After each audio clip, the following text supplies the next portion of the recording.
Jersey is, it's not the trash can that everybody calls it.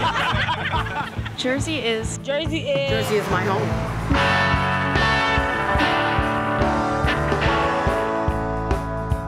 I'm from Plainsboro, New Jersey. Asbury Park, New Jersey. Jersey is my home. You took my answer.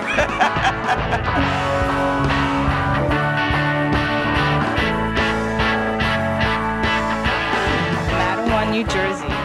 Hazlet, New Jersey. Kearney, New Jersey.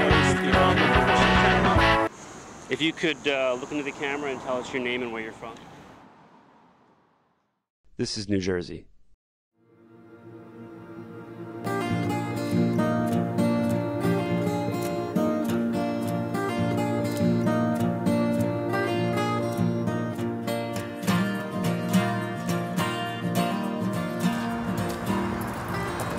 How's it going? I see them all the time. I just see something, if it's obscure, somehow I pick the things out. Give one to your lady. Are you lucky? I am. Nobody's luckier than me. All right, everybody. Let's get a show of hands. How many newcomers do we have today? Me. This is my first hike. I'm Mike Helbing. I'm the president of Metro Trails, New Jersey. Metro Trails, New Jersey nonprofit corporation for the planning, development, promotion of trail systems in the New York, Philadelphia metropolitan area. Every hike is intended to connect with a previous hike. We've been doing this for 16 years now. And today our focus is going to be on the history of a route between Allamucci Township and Mount Olive. We'll be seeing a lot of different old structures. We can go around this direction. Everybody can say who they are since a lot of you haven't met. I'm Mike, of course. I'm Julie. Jackie. Mark. Chris. Joe. Brandon. Matt. Steve. And another Steve. Hi, Steve. One of the things I've always loved, one of the reasons I do abandoned railroads and canals and things like that so often is it's because every scar tells a story. You know? I don't really get tattoos or anything because that's just like, well, here I want to make a story, there's some pavement. But, Mike Helbing speaking. Are you a storyteller? I think so. I have a few. Kind of even goes back to the Native American thing because they're, everything that they did, they were encouraged to create their own history. And I feel like I'm creating my own history with every hike. I'm having the time of my life every week. And I'm very lucky to have that and be making so many great new friends all the time. So everybody has a story and it's intertwined stories. And everybody's got their own backstory, all different walks of life. The diversity of it is the most amazing thing that's ever happened to me.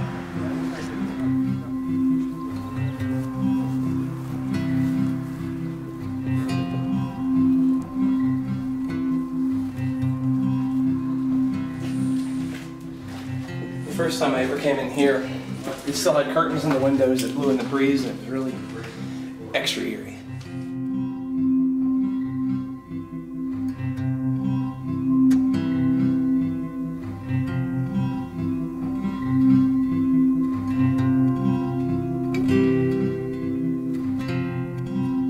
This is my fifth.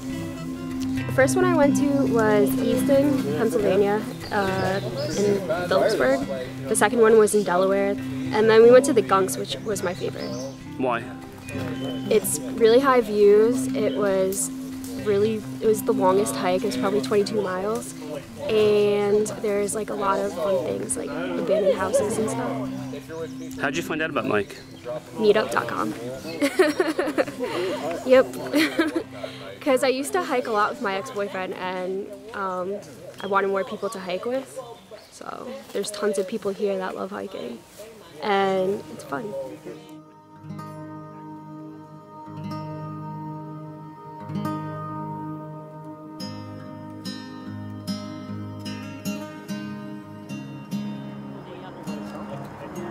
It's because back there on your. That's back there on my head. We got a little bouquet. Dogwood heads. Yeah, dogwood heads. Did you design these? Yeah, designed them myself.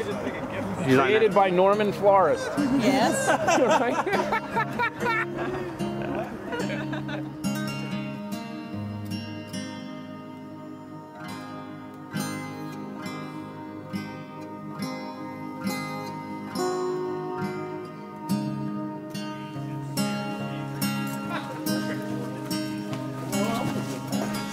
1800s. Oh yeah, look at that fireplace. Beautiful.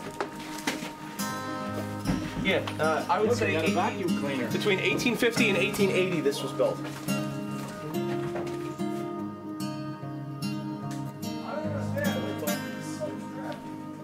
I'm totally gonna camp in this one night. This is the Madison Junkyard site.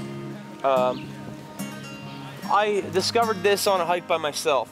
There was a guy that lived here. A lot of people say he was a very nice guy, well loved in the town of Hackettstown nearby. Other people say he was a hermit that would shoot buckshot at people that would come out here. And he lived up here, and I guess he was what people would popularly call today a hoarder. This area was full of cars, the whole area here. And these were all antique cars that littered this area. And he would get these cars and then drive them up the driveway as far as he can get them, park them in tightly with the other cars. As you walked up the hill, the cars would get older and older, starting with the 1980s all the way back to like the 1930s and 40s. But I led a hike up this after I first found it. And it got so tight on the road with cars that we actually had to walk on top of the abandoned cars in order to get up here. And I didn't believe for sure that somebody lived up here, because when I was up here before I didn't see anything. But there was steam coming out of it, and one of those spinny things for a hot water heater right off that building there. That's the story of Old Ray. So, very, very interesting.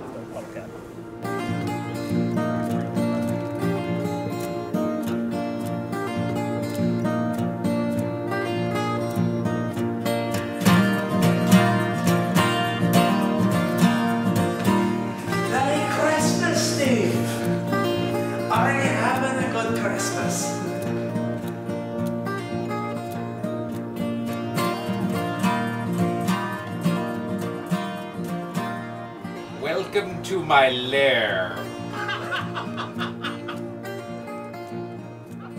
What is it about abandoned spaces that interests you?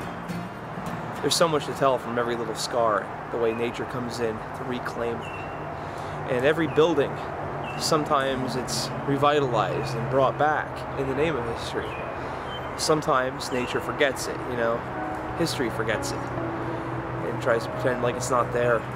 Vines will grow over it. It almost ceases to exist. To everybody driving the road parallel with us right now, it doesn't exist. Maybe a small fraction of them know it's there, but it's there.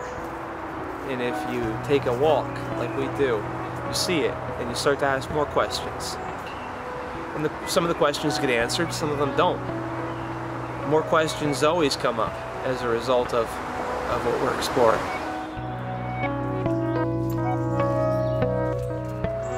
It really goes beyond words. It's about experience. We're experiencing everything, we're learning as much as we can about it, and everybody gets something different out of it. That's why we're out here.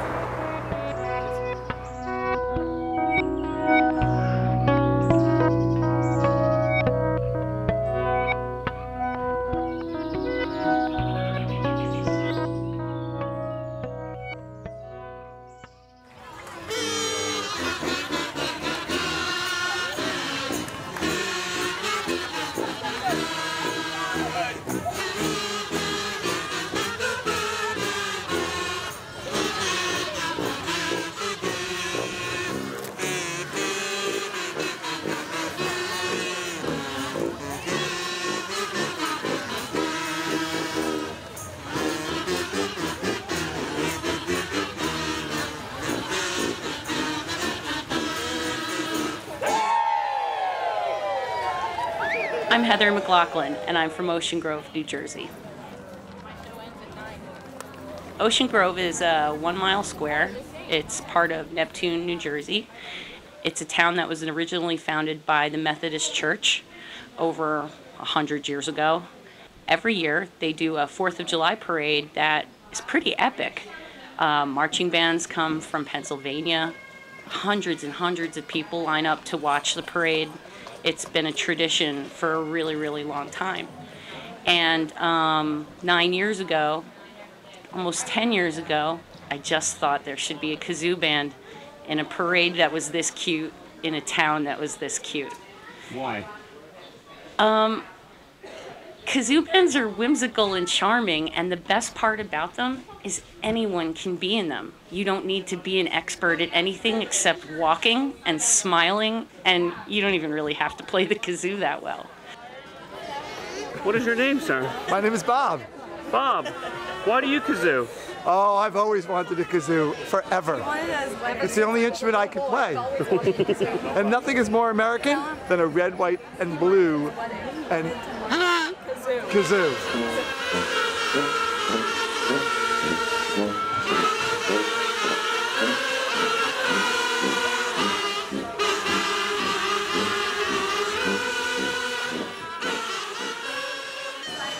The first year, I think we thought we were going to have probably like 20 to 30 of our friends come around, but it ended up, the very first year, we had 85 people marching in the kazoo band. And since then, we average about 150 people in the band every year. The theory that we put behind it, my husband and I, we thought, we live in a little apartment in Ocean Grove, right around the corner. We have this tiny backyard. We'll never be able to have a backyard barbecue where we can invite all of our friends. So we decided we'd invite them to march in the parade with us instead. So people come and meet us in the porch in the morning. We hand them t-shirts and a kazoo. We go and line up in the staging area over on the other side of town in our spot in the parade. And at the end of the parade, we all get together back here on the porch and eat lunch and ice cream. And then some people go on to the beach. That's the other part about it that's really cool too, is everybody comes and stays for the day and does whatever they want in town. They'll hang out in the park behind us. They'll stay on the porch and hang out with their friends, or they'll go down to the beach. And you know, it's just so much fun. It's a really, really great day. Can I ask you why you kazoo? Why do I kazoo? My mother kazooed, her mother before her kazooed. I think it's just been a family thing since we really came to this country from, where are we from? Brooklyn.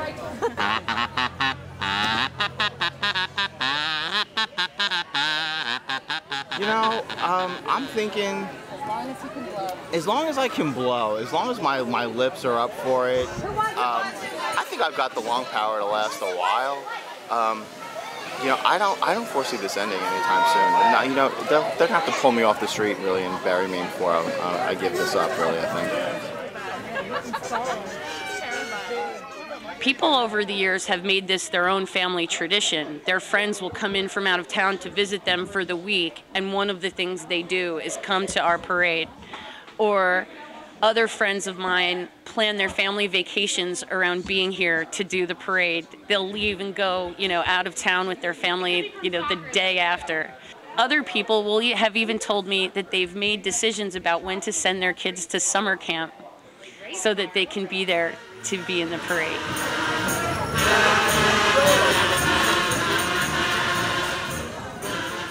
I'm the play-by-play announcer for the Jets on the radio. Wow. But, number one, I'm Heather's friend on 4th of July in the Kazoo Band Parade. And every other day of the year. And every other day of the year. One of the great things about Bob and his family being in the parade every year is getting to see, and I'll say this 100 times today, is getting to see the t-shirt sizes get larger and larger the bigger his kids get. That's how you can tell a family. Do they keep them? Do you have all of them saved somewhere? We actually have enough that if we went on vacation for a week, we could probably dress in nothing but Days t-shirts and never have a dirty thing of laundry on us. Yes.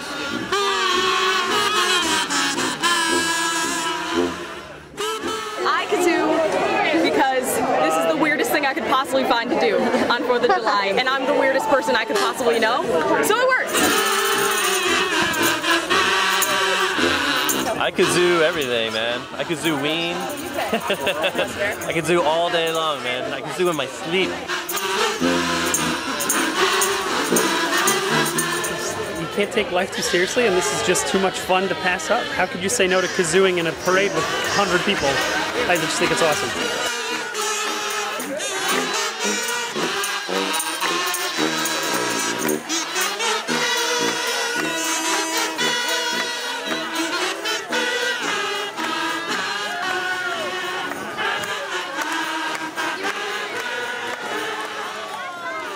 One of the best spots, one of the highlights of the parade every single year is when we go rogue off the parade route and detour our group around this circular driveway that's in front of the Francis Asbury Manor, which is an old folks' home here in town. And one year, it was completely spontaneous. We came around the corner and a lady that worked for Francis Asbury kind of waved us in, and we took the whole band in and we played for these people. And it was the cutest thing I'd ever seen. For one thing, there were all these veterans, these guys who had served our country wearing their uniforms or wearing some sort of insignia that they were in the Army or the Marines or the Air Force. And these guys were like 80 years old. And when we came by playing patriotic tunes, they were on their feet and they had this like sparkle all around them. And that wasn't lost on any of us. It was great. And the thing that makes it even more special is we've done it maybe like 7 times and it still feels so spontaneous and cool. Like the folks at Francis Asbury aren't expecting it. The people in the parade feel like they're part of something that they didn't necessarily, like the whole group just sort of acted on its own level of consciousness that like you wouldn't think of, you know, because it just all happens so quickly. And it's moving. It's like, it's hard to talk about it without getting emotional because you just see everybody's faces light up. And it's awesome.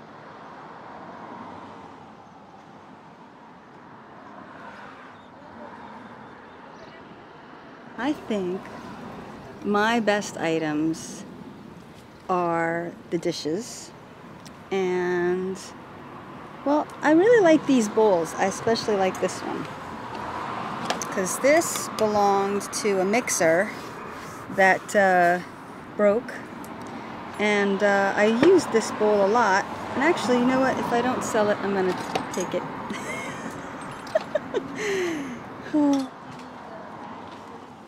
What's the one thing that you're holding on to that you know you need to get rid of?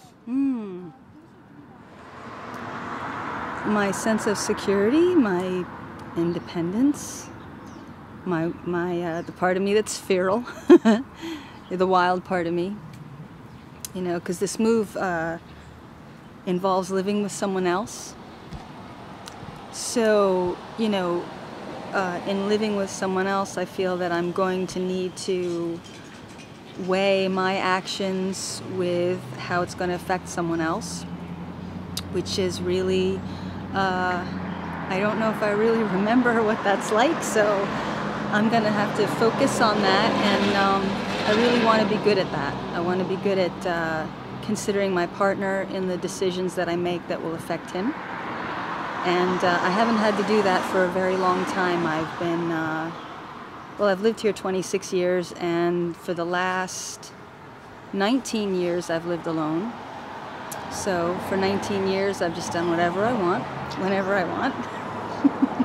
Plus my boyfriend's Italian. He's just naturally a very good cook, and I am not.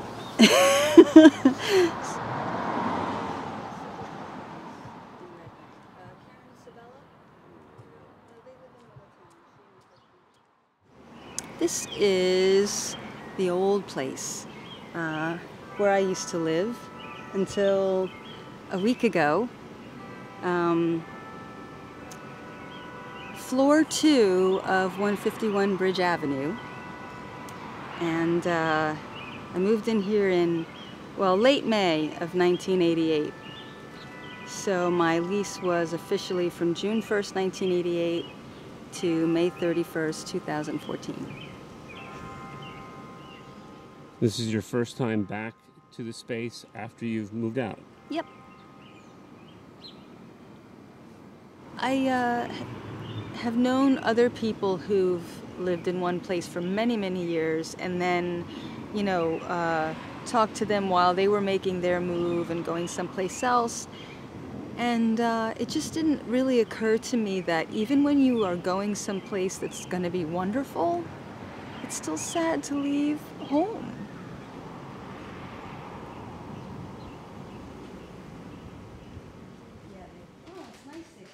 This was what was this room for you? This is the living room. The living room, and actually in the early years it was band practice room.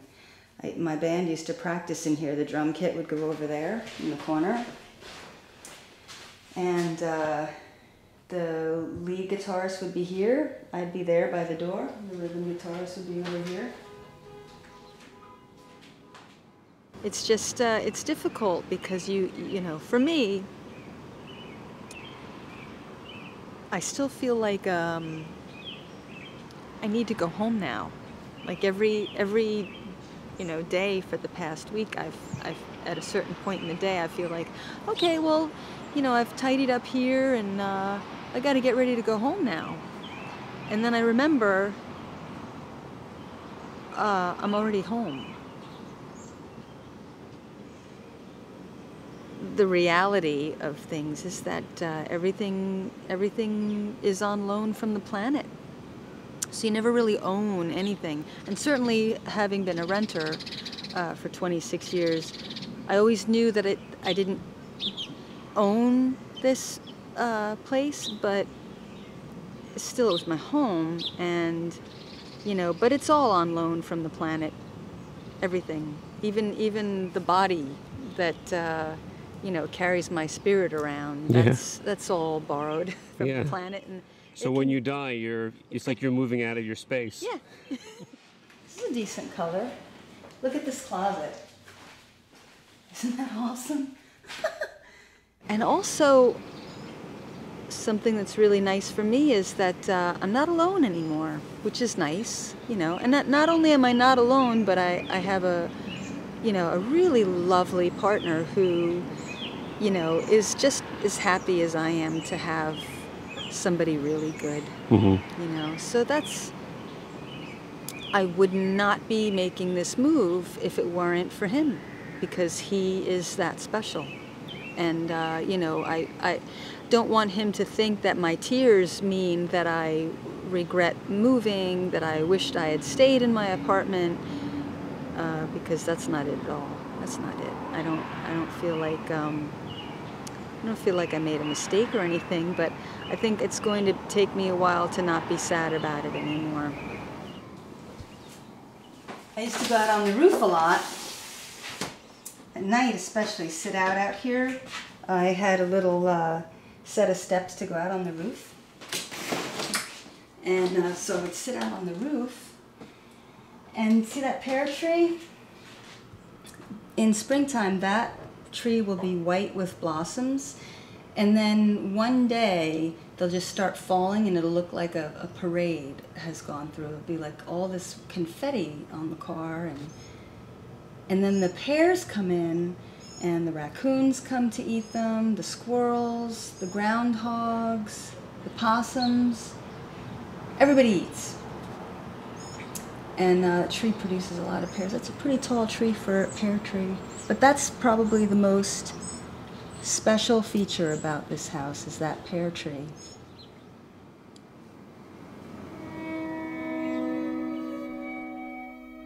What's the most beautiful thing you ever saw? Kindness. Someone being kind when it's necessary or needed, or when you can tell somebody really needs an act of kindness. To watch somebody actually perform that act of kindness. What's one thing you know for certain is true? is that what's true for me today may not be true for me tomorrow. So truth is always changing. I know that because it happens all the time. All the time. Today I'm right, I know I'm right, and then tomorrow I go, oh, I was so wrong. Oh yeah, the truth is fluid. The truth, what's true for me is going to change. I count on that. And then the last question I have for you is what is love? It's really easier to think about what love isn't. And I say that all the time. It's so much easier to be able to point out what's masquerading as love, what isn't love. It's so much harder for us to really know what is love. So what I think is love is whatever brings out what's best in us. If it brings out the best in me, that's love. If it brings out the best in, you know, my friends, my partners, my associates, the community, whatever brings out the best in human beings, that's love. And if they're not showing their best, they're not in the state of love. So that's it.